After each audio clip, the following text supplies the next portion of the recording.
The discourse of knowledge-building communities results in the sharing, refinement, and transformation of knowledge.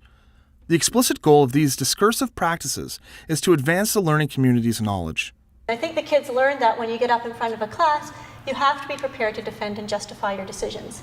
And about content that you choose to include, so what you consider to be important content, design choices of whatever it is that you're presenting.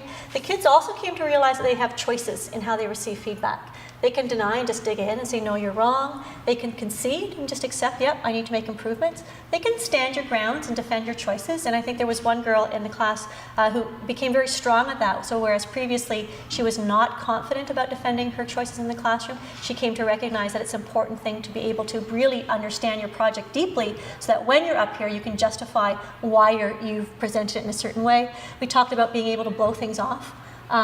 And that it's really important to consider the merits of the critique. Do you agree? Do you disagree? And do that in a reasoned way where the emotions aren't getting involved. There's a time called gather or inquiry, and what you do is we'd all sit on the perimeter of the carpet, and then someone would ask Robin if they could start, and they'd ask a question, and people would raise their hands and see if they and they would have a theory or an answer, and it would just build from there.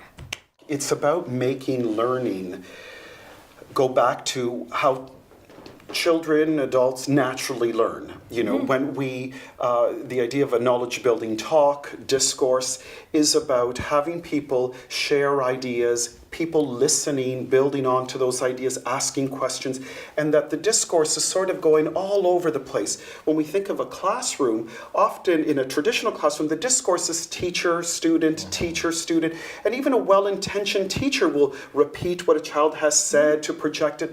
We're depriving children of those skills of listening and projecting your voice and building on.